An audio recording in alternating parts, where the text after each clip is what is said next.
Well, the exhaust is off from it. Turbo's out of it. Fuel rail's out of it. Water's all out of it. We're doing a head gasket, aren't we? My name's Austin. This is the Mopar Garage, and we build cool stuff in here.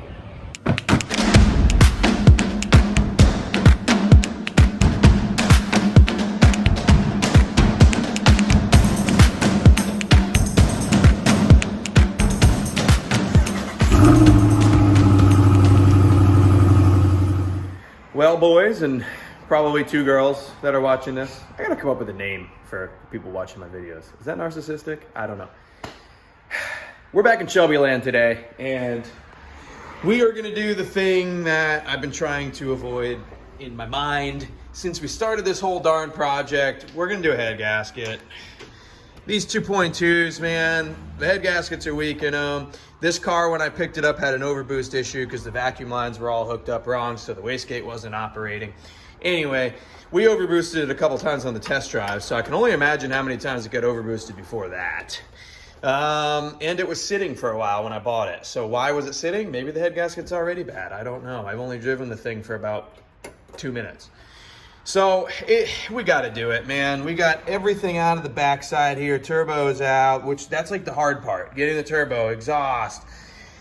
If I wasn't dumb, I would have pulled the head when I had the valve cover off, when I had the timing belt off, and when I had the AC compressor off, and when I had the motor mount disconnected to do this. I don't know. That wasn't smart. I was trying to avoid it in my head this whole darn time. But you know what? Let's do it right. We're in here already. The hard part's already out of it. Let's pull the head. Step one, I reckon, is to pull the timing belt off. Just loosen the tensioner down here. So we'll do that. And then looks like these two bolts are the only two bolts that go in the head off the AC compressor. I thought the whole bracket and everything went on the head, but I guess not. That's cool. Turbo line's gonna come out of it, or at least get disconnected. Bracket for the airbox has to get disconnected. What else? These sensors back here, this one's already unplugged. This one's broken off. I don't really know why there's two here. Somebody comment down below why there's two. I'm assuming one of them is an intake temperature sensor. What's the other one? I don't know. This guy, we gotta unplug this hose off of this dude here. And this one, hopefully we don't break these. These are the only original vacuum lines left in this thing. I really don't want to break those. So let's hope we don't. But then the valve cover comes off, pull the head bolt. It's really not a big job because we've already got the turbo out of it. So here we go.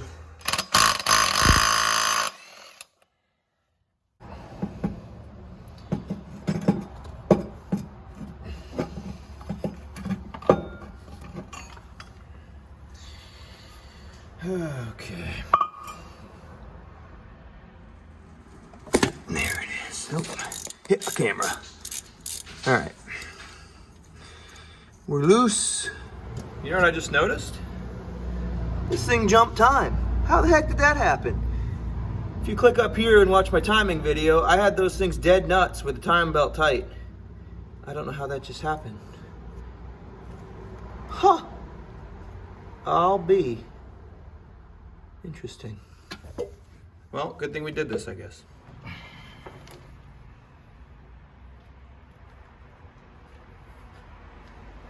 Okay. Timing belt's out of the way. All right.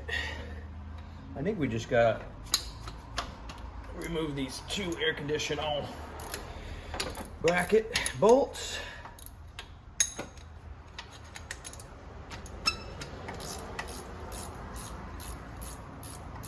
All right, AC bracket is loose enough to where we'll be able to pull the head out. Now we're messing with our vacuum source here. This supplies vacuum pressure off the intake manifold to fuel regulator and back to this little cluster right here goes back to basically everything vacuum operated on the car. So the scary part is we have to disconnect this thing, whether it's, I don't want to break this little vacuum module here, but then again, I don't want to break these lines here are the only vacuum lines I haven't replaced. I've replaced all the outgoing lines, but not the incoming lines.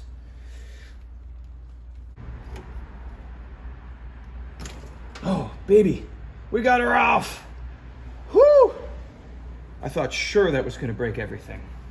Excellent. All right, well, now that means everything else will go wrong because that went right. Okay. I'm just labeling everything, even though that one's pretty self-explanatory. Vacuum supply intake. All right. All right, let's pull this fuel regulator off. I got these new ratchets. They're SATA. I made a little YouTube short video about them. They're really, really nice. They're like 10 bucks a piece, even for the 1/2-inch guide ones. And they're real high quality, actually.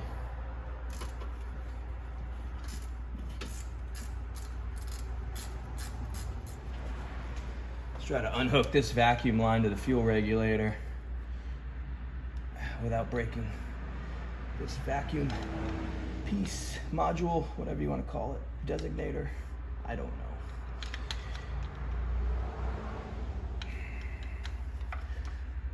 Yes, there we go. All right, beautiful. All right, what's left? Spark plug wires, turbo feed line, temp sensor. That's it for this side. Intake, air filter bracket, crankcase vent, and darn it, that might be it.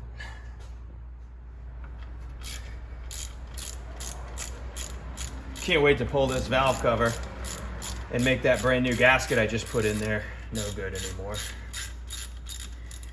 Like I said, should have done this when I was doing the timing belt and the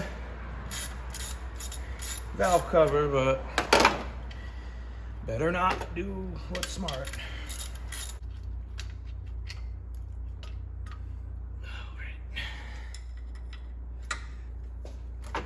Okay, let's pull the water line for the turbo.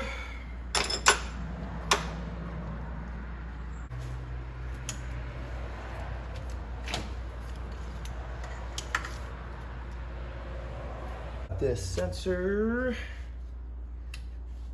unplug that bad boy.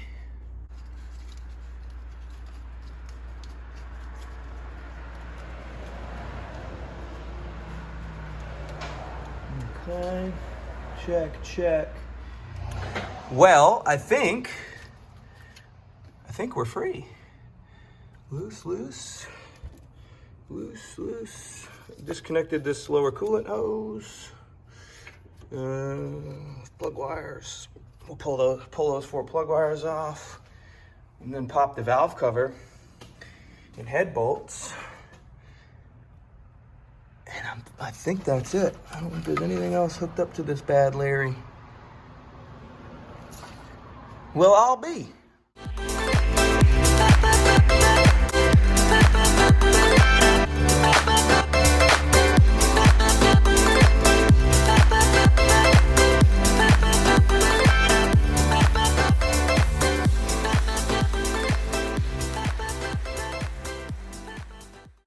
All right, mission success.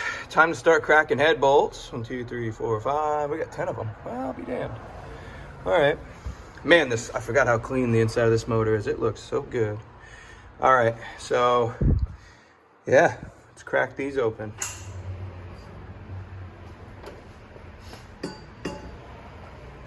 Well, these are tight. I'm not going to use my good ratchet. I'm going to use my old Craftsman.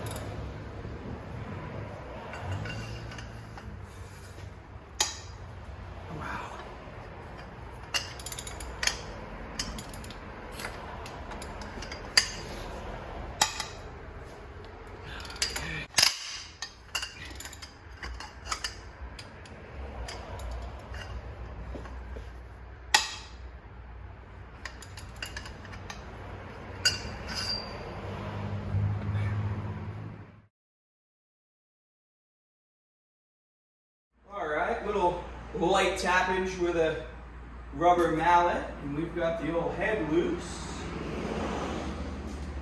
How heavy is she? All right, that's manageable.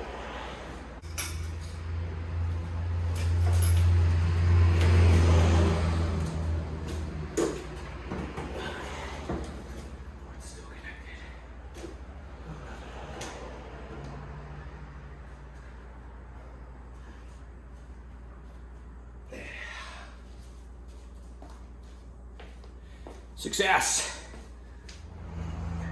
All right, heads out. Let's see what we got.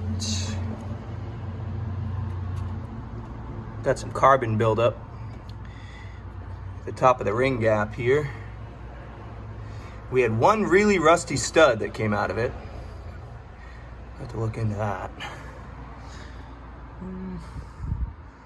Yeah, that all looks pretty good.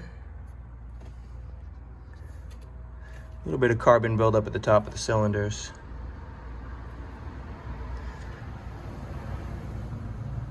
I wonder why that one stud was so rusty.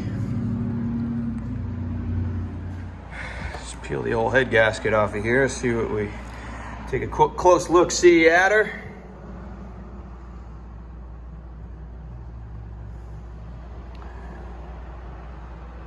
I don't see anything that immediately jumps out to me.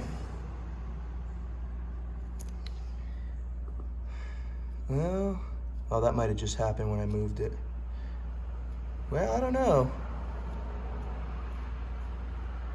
Yeah, I think so. These guys look like they were running pretty darn lean here in the middle. Little exhaust valves. A lot of carbon buildup. We got one crack. Oh, one starting. That's very common on these 2.2, 2.5s. That crack right there, that doesn't concern me. Super common to crack in between here. As long as we're not cracked in the important spots. I don't know. I kind of say this head gasket was probably still intact. Well, I don't know. You can see there's a little bit of rustages here around this combustion chamber. It's hard to tell. Well, yeah, you know what? I think it had failed right here, which would explain that one rusty bolt. Yep.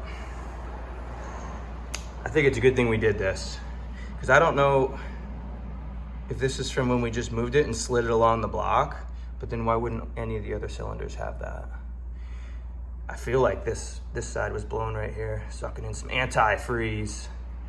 Really glad we did this. I don't really like how lean these exhaust valves are looking. Looks like they had a bit of a hot supper.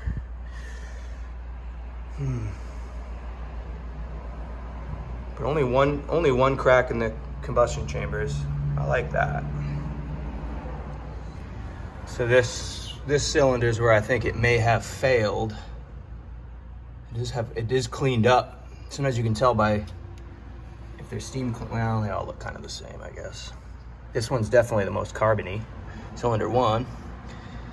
I don't know. See, these 3 have a pretty good amount of carbon on them, and this one is, yeah, it's so hard to tell. I don't know. Cylinders look really good though. Still got the old cross hatching on them.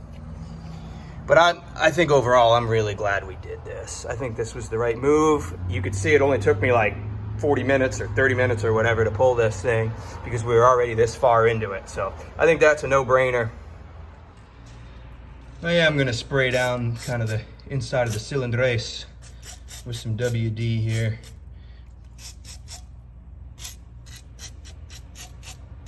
Just because I don't really like them sitting open. There we have it. You guys asked for more Shelby content. Well, you got it. And there'll be a lot more coming where that came from. So we're gonna really be jumping back on this thing. I'm remotivated on it. There was no conclusive evidence that head gasket was bad, but there was no conclusive evidence that it was good either. With the way this thing was over boosting when I bought it, with the way these 2.2s like to eat head gaskets, I think we did the right thing by pulling this head off. We're gonna really, like I said, get rolling on this car. Appreciate you watching. Subscribe to the channel if you haven't already. The data shows most of you are not subscribed that are watching this right now. Give a thumbs up, comment down below if you're glad we're back working on the Shelby, and we will see you guys on the next one.